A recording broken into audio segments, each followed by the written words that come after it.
নজর রাখবো পরবর্তী সংবাদে। 25 দিন ব্যাপী নাট্য কর্মশালার আয়োজন।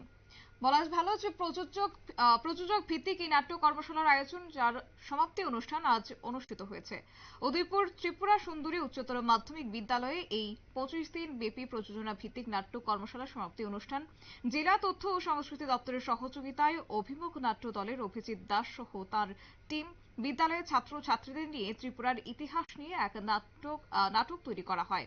এতে বক্তব্য রাখতে গিয়ে গোমতী জেলা তথ্য সংস্কৃতি দপ্তরের আধিকারিক মনোজ দেববর্মা কি বললেন শুনুন।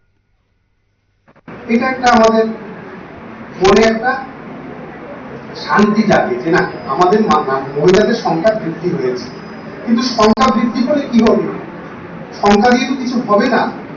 সংখ্যা হয়তো বৃদ্ধি হলো, পুরুষ থেকে নারীর সংখ্যা বৃদ্ধি হলো, কিন্তু সঙ্গে কোয়ান্টিটিও আমাদের বৃদ্ধি করতে হবে। সমানভাবে যদি আমাদের সমুচ্চারণ করতে হবে আদায়ের ক্ষেত্রে, তাহলে সমানভাবে আমাদের আওয়াজ করতে হবে। তো এবার সেই জায়গায় আমার মনে হয় এখানকার যারা মেয়েরা আছে, এখানকার বেশিরভাগটা মেয়েরা এবং সুশৃঙ্খল ভাবে বসে আছে, ওরাও মেয়েরা, নাটকে আছে ওরাও মেয়েরা। তো আমার খুব গর্ব হয় এই উদয়পুরের মেয়েদের নিয়ে।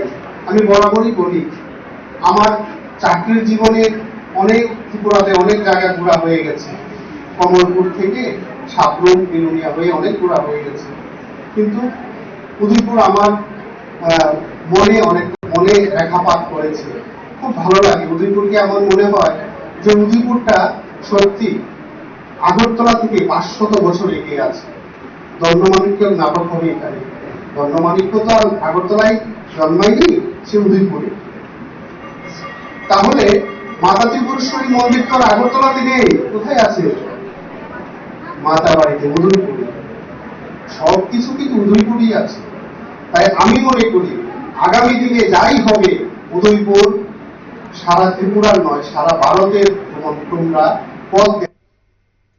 আপনারা শুনলেন জেলা তথ্য সংস্কৃতি দপ্তরের আধিকারিক মনোজ দেববর্মার বক্তব্য। এবং এক্ষেত্রে বলা ভালো যে উদয়পুর ত্রিপুরা সুন্দরী উচ্চতর মাধ্যমিক বিদ্যালয়ে যারা ছাত্রছাত্রীরা ছিলেন তাদেরকে নিয়ে 25 দিন ব্যাপী একটি নাট্য কর্মশালার আয়োজন করা হয়েছে এবং আজ তার সমাপ্তি অনুষ্ঠান, যেখানে জেলা তথ্য এবং সংস্কৃতি দপ্তরের সহযোগিতায় এই অভিমুখ নাট্য দলের অভিজিৎ দাস তার টিম সহকারে ত্রিপুরার ইতিহাস তুলে ধরেন তাদের নাটকের মাধ্যমে। নিয়ে নিচ্ছে ছোট্ট একটি বিজ্ঞাপন বিরতি, সঙ্গে থাকুন।